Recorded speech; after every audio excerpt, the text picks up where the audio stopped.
नमस्कार मित्रों। पूर्व में भी आपने डॉक्टर मदन मानव जी के वीडियो देखे हैं। डॉक्टर मदन मानव जी हरियाणा योग प्राकृतिक चिकित्सालय में हरियाणा में आप मुख्य चिकित्सा हाँ। अधिकारी के पद में कार्यरत हैं। नमस्कार डॉक्टर साहब। जी नमस्ते पांडे जी। जोशी जोशी डॉक्टर जी साहब नमस्कार। जी नमस्ते जोशी जी। तो डॉक्टर साहब, जैसे ही नेचुरोपैथी की बात आती है तो उसमें जी पित्त और वात ना हो, ये हो ही नहीं सकता। तो मैं थोड़ा आपसे जानकारी चाहूंगा पित्त और वात के बारे जी प्राकृतिक चिकित्सा और आयुर्वेद में शरीर में 3 दोष माने गए हैं, वात, पित्त और कफ। और तीनों शरीर के लिए आवश्यक भी हैं। लेकिन तीनों में कहीं इम्बैलेंस होता है तो शरीर में कोई ना कोई रोग आता है। जैसे आपने विशेष तौर पर अब जानना चाहा वात और पित्त के बारे में। तो वात दोष जब शरीर में बढ़ता है तो फिर शरीर में खुश्की आती है। और खुश्की से अभिप्राय है कि शरीर के जितने भी जोड़ हैं, उनमें साइनोवियल फ्लूइड होता है, जो चिकनाहट पैदा करता है और हड्डियों को आपस में घिसने से बचाता है। तो जब वात दोष बढ़ता है तो वो आम भाषा में इसको कहते हैं कि हड्डियों में ग्रीस है, वो खत्म हो गया, सूख गया, वो स्थिति पैदा हो जाती है और उसकी वजह से फिर जोड़ों में दर्द शुरू हो जाता है। जिस भी जोड़ में वो साइनोवियल फ्लूइड सूख जाता है, वहीं दर्द शुरू होता है। तो उससे बचने का तरीका ये है कि हम गैस अच्छा से जी। बढ़ाने वाली जो भी चीज़ें हैं, उनको कम खाएँ। और जी, जो मतलब आपका कहने का मतलब हेलो। है, जो हमारे जो हड्डियों के जोड़ों के बीच में जो गैप होता है, उस गैप में जो लिक्विड जी, होता है उसकी मात्रा कम हो या वो खत्म हो जाए तो ही हमारा दर्द शुरू होता है। जी हाँ, एक्सरसाइज़ नहीं करने से या उन जोड़ों का मूवमेंट ना होने से, वो साइनोवियल फ्लूइड या तो गाढ़ा हो जाता है या फिर लंबे जी समय ऐसा करें एक्सरसाइज़ नहीं करें तो सूख जाता है और जी उसी जी की वजह से फिर शरीर में जोड़ों में दर्द होने लगता है। तो हमें उससे बचने का सबसे आसान तरीका है कि गैस बढ़ाने वाली चीज़ें ना खाएँ। वो शरीर की प्रकृति के अनुसार हर एक के लिए अलग-अलग होता है। विशेष तौर तो पत्ते वाली सब्जियाँ हैं, वो गैस बढ़ाती हैं और सबसे बड़ा कारण है आज की जो आलसी जीवन है, जो इसमें हम एक्सरसाइज़ नहीं करते हैं, वो एक बड़ा कारण बन गया है शरीर में गैस बढ़ाने का। हम खाते तो अच्छे हैं, न्यूट्रिशियस डाइट लेते हैं, तो लेकिन उसको पचाते नहीं हैं, उसी का परिणाम होता है कि शरीर में वात दोष बढ़ जाता है और फिर वो समस्याएँ करता है। तो डॉक्टर साहब, ये जो कफ शब्द है, कफ, तो जी, कफ को जो हम कहते हैं अंग्रेजी में उसी को कोल्ड कहते हैं ना। कोल्ड एक लक्षण का नाम है। आयुर्वेद में या प्राकृतिक चिकित्सा में कफ से अभिप्राय है, शरीर जो हमारा मुँह के रास्ते से जो चिकनापन हम निकालते हैं, थूक के माध्यम से निकालते हैं, उसमें जैसे वो चिपकता रहता है तो छूट नहीं पाता, वो एक आम भाषा में आप उसको आम आदमी की दृष्टि से कफ कह सकते हैं। कोल्ड एक शब्द है, वो जो जुकाम के लिए प्रयोग होता है। कफ एक शब्द है जो इंग्लिश में एलोपैथी में खांसी के लिए प्रयोग होता है। और आयुर्वेद में कफ का एक लंबा अर्थ है, उसमें कोल्ड भी शामिल है, कफ भी शामिल है, अस्थमा भी शामिल है, ये सब उसमें शामिल है। लेकिन आयुर्वेद के अनुसार शरीर में कफ का एक बड़ा महत्व है और शरीर के विकास के लिए, शरीर के संचालन के लिए ये आवश्यक भी है। आम आदमी इस रूप में लेता है, इसको मैं कहना चाहूंगा कि जुकाम, खांसी, इन दोनों को कोल्ड और कफ के शब्द से जानता है। इसी तरह से पित्त की बात आप कह रहे हैं, तो पित्त आवश्यक भी है। शरीर में जितनी भी ऊर्जा है, जो भी मूवमेंट होती है, उसका एक कारण पित्त ही है। पित्त नहीं होगा तो भी हम एनर्जेटिक अपने आप को महसूस नहीं करेंगे। लेकिन जब वो आवश्यकता से अधिक हो जाता है, तो फिर एसिडिटी के रूप में या आँखों में जलन, तलवों में जलन, हथेलियों में जलन, पेट में जलन, इस तरह की समस्या पैदा होती है। गर्मी ज़्यादा लगना, सिर में दर्द होना, बीपी का हाई होना, ये बहुत सारी चीज़ें हो जाती हैं। अब इन डॉक्टर साहब, दोनों का संतुलन बना। डॉक्टर साहब, पित्त होता किस वजह से है? हाँ, मतलब मैंने क्या कहा कि क्या चीज हम नहीं खाने, क्या चीज खाने से पित्त जी, होता हाँ, जितने भी गर्म प्रकृति के खाद्य पदार्थ हैं, जैसे इन दिनों गर्मी का मौसम है और आम हम लोग खूब खा रहे हैं, तो आम पित्तवर्धक है। कफ भी है उसमें लेकिन पित्त बढ़ाता है। और हल्दी, जीरा, काली मिर्च, सौंठ, पीपली, ये चीजें हैं, ये सब पित्त को बढ़ाने वाली चीजें। अब इसका बैलेंस करने के लिए ये है कि इनकी आवश्यकता हम थोड़ी कम रखें, और संतुलित करने के लिए साथ में हम ठंडी प्रकृति के खाद्य पदार्थ भी लें। जैसे सूखा धनिया है, ठंडा है, इंद्र पुदीना है, वो ठंडा है, घिया है, वो ठंडी है। इनका सेवन करें तो एक बैलेंस बन जाएगा और पित्त के रोगों से हमारा बचाव हो जाएगा। तो डॉक्टर साहब, जैसे अभी अपने हल्दी के बारे में बताया, तो हल्दी के लिए तो इस समय सब बता रहे कि हल्दी इस समय एंटीबायोटिक बहुत तगड़ी है। बिल्कुल, मैं स्वयं भी कह रहा हूँ बहुत अच्छी है, लेनी चाहिए, लेकिन शरीर की प्रकृति को देख करके। आज बस हम सोशल मीडिया से या वैसे जानकारी में अगर हम उसका अंधा अनुकरण शुरू कर देते हैं, जो कि गलत है। हमें अपने शरीर की प्रकृति को भी देखना चाहिए। बहुत लोग मेरे पास ऐसे भी आ रहे हैं, फ़ोन आ रहे हैं कि हमने हल्दी का सेवन किया तो हमें गर्मी ज़्यादा लगने लग गई है, काली मिर्च का सेवन किया तो गर्मी ज़्यादा लगने लग गई है। तो उसका बैलेंस बना करके हम चलें। ये सब चीज़ें बहुत अच्छी हैं, नेचुरल एंटीबायोटिक है, लेकिन सबको उसी रूप में सूट कर जाएँगी ऐसा नहीं है। शरीर की प्रकृति के अनुसार सबको अलग-अलग तरह से उसका सेवन करना चाहिए। डॉक्टर साहब, आपने पीपली के बारे में बताया। पीपली को तो ऐसा जी, कहते हैं कि जो जो बॉर्न बेबी होता है उसको अगर पीपली दूध में दे दिया जाए तो खाना पच जाता है।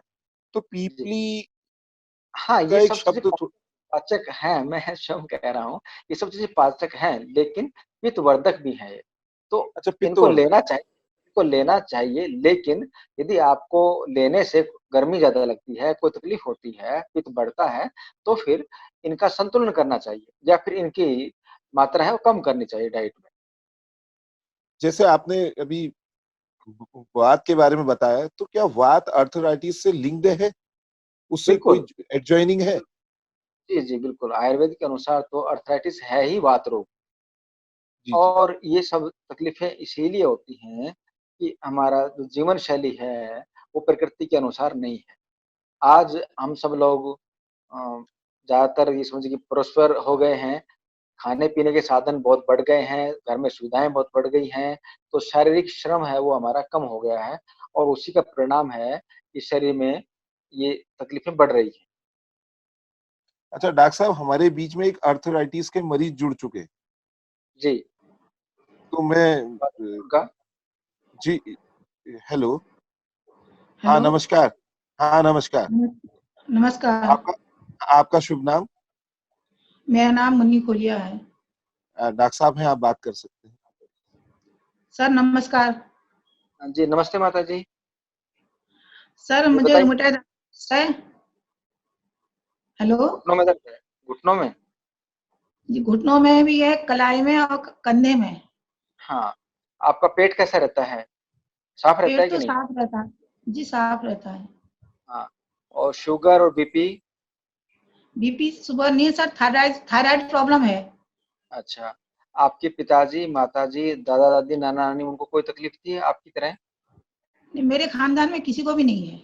जी, तो एसी में ज़्यादा रहते हैं अभी? नहीं। अच्छा, यदि ये सारे कारण नहीं हैं, फिर भी आपको तकलीफ है, तो फिर आपने टेस्ट भी करवाए होंगे कुछ बॉडी के? जी हाँ, कराए जी सर। तो टेस्ट की क्या स्थिति है? यूरिक एसिड, यूरिक एसिड नहीं है सर। कैल्शियम प्रॉपर है, मतलब बराबर है या कम ज़्यादा है? कैल्शियम सही है सर। अ, कन्फर्म है आपकी ये सही है? ऐसा है, इस समय आपकी जो उम्र है उसके अनुसार यदि आपको ये जो मैंने बातें पूछी हैं ये सब सही हैं और फिर भी तकलीफ है, तो उसके पीछे कहीं न कहीं कारण होता है, कैल्शियम का कम होना या विटामिन डी का कम होना, और शरीर में गैस का ज़्यादा बढ़ना। अब गैस तनाव से भी बढ़ सकती है, और नींद नहीं आती है तो भी बढ़ सकती है, और ठीक। खाने-पीने में यदि पानी की मात्रा कम है तो भी बढ़ सकती है। बहुत सारे कारण हैं, शरीर के हर एक के साथ अलग-अलग हो सकते हैं वो। अब विस्तार से तो जब आपकी सारी पीछे की हिस्ट्री जाँची जाए, देखा जाए, तब सही बात सामने आएगी। लेकिन यदि आपको तकलीफ है तो वो बहुत आसान सा एक इलाज आपको बता रहा हूँ। मेथी जी। आपके पास होगी घर में, सूखी मेथी। जी, जी। 5 ग्राम मेथी आप शाम को मिट्टी के बर्तन में भिगो दें, 1 कप पानी में, और सुबह आप उसको पानी को तो पी लें और वो दाना है उसको छोड़ दें दूसरे बर्तन में। वो दाना जी। अगले 24 घंटे में उग जाएगा, अंकुरित हो जाएगा। जब लगभग 1 इंच का उसका अंकुर हो जाए, तो आपको उसको डेली सुबह नाश्ते में अच्छी तरह से चबा-चबा कर खाना है। जी आप नियमित रूप से करिए और कम से कम आपको ये 3 महीने करना चाहिए। जी सर। हाँ, 3 महीने कम से कम करेंगे तो आपको निश्चित रूप से लाभ मिलेगा। इसके साथ-साथ पेट ज़रूर साफ रहना चाहिए और पत्ते वाली सब्जियाँ हैं, उनका सेवन आप ना करें। तनाव से थोड़ा बचें, नींद पूरी होनी चाहिए, सुबह की जी जो धूप है, उसमें आप बैठें। बहुत आसान से तरीके हैं घर पर करने के लिए, इन सब का आप करेंगे तो निश्चित रूप से लाभ मिलेगा। एक थोड़ा एक्सरसाइज़ भी आप ज़रूर रखें। आस-पास कहीं टहलने की जगह हो तो कम से कम आधा घंटा आपको अवश्य टहलना चाहिए और जितने भी जोड़ हैं, उन सब की एक्सरसाइज भी आपको थोड़ी-थोड़ी करनी चाहिए। ये करेंगे तो लाभ मिलेगा। सर मेरा ये हाथ तो बिल्कुल ये ऊपर होता ही नहीं, इतने से ऊपर ये हाँ, ये तो मैंने अभी मुड़ते देखा नहीं। आपका काफ़ी सालों से तकलीफ है फिर तो आपको शायद। है तो पुरानी अब पर इधर इसमें 2-3 जितना साल मूवमेंट से होता है आदत हो गई है। हाँ, तो आरे धीरे-धीरे है बता ना, बराबर है। जैसे मैं दिखा रहा हूँ आपको करके दिखा रहा हूँ धीरे-धीरे। इस तरह से आप जी रोज़ाना करिए और अभी मैंने थोड़ी देर पहले बताया था कि तालियाँ बजाने का अभ्यास से भी आपको थोड़ा तकलीफ तो दर्द तो शायद हो सकता है, लेकिन आप धीरे-धीरे उसकी शुरुआत करेंगे। 2 मिनट, 3 मिनट, 4 मिनट इस तरह से टाइम बढ़ाते चले जाइए और ये अभ्यास करिए, आपको लाभ मिलेगा। खाने में प्रोटीन वाली चीज़ें हैं ना, जो प्रोटीन बढ़ाने वाली चीज़ें हैं, जैसे दूध और दूध से बनी चीज़ें, जितनी भी दालें हैं वो, इनको आप थोड़ा कम कर दीजिए और हो सके तो एक बार यदि 1 डेढ़ महीने के लिए छोड़ दें तो ज़्यादा अच्छा रहेगा। जी इस समय जिस ऋतु की जो फल सब्जियाँ में फल सब्जी की मात्रा बढ़ाएँ तो ज़्यादा अच्छा रहेगा। सर धन्यवाद सर। जी, डॉक्टर साहब बहुत-बहुत धन्यवाद।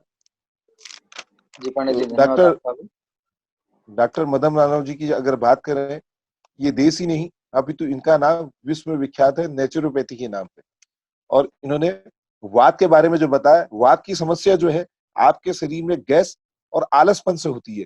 और दूसरी चीज आर्थराइटिस, पित्त के बारे में जो बताया, पित्त के बारे में उन्होंने सीधे शब्दों में कह दिया कि गर्म खाने को कम करें, त्यागे नहीं, कम करें। अगर उसको आप खा भी रहे हैं, अगर गरम मसाले का इस्तेमाल करें तो उसका उसके एवज में आप धनिया और पुदीना ऐसी चीजों का सेवन करें जो उसके असर को थोड़ा कम करे। तो मित्रों, जो इतनी महत्वपूर्ण जानकारी आज डॉक्टर मदन जी ने दी है, तो इसके लिए डॉक्टर साहब का बहुत-बहुत धन्यवाद। और मैं उम्मीद ही नहीं, अपेक्षा करता हूँ सभी लोगों से कि अगर ये वीडियो आपको अच्छी लगे और ये दुनिया के लिए कारगर हो, उसको ज़्यादा से ज़्यादा शेयर करें, लोगों तक पहुँचाएँ, ताकि लोग वात, पित्त और जो कफ से जो संबंधित बीमारियाँ हैं, उनसे उसका निदान हो सके। धन्यवाद। धन्यवाद डॉक्टर साहब, बहुत-बहुत धन्यवाद। जी, धन्यवाद आपका भी।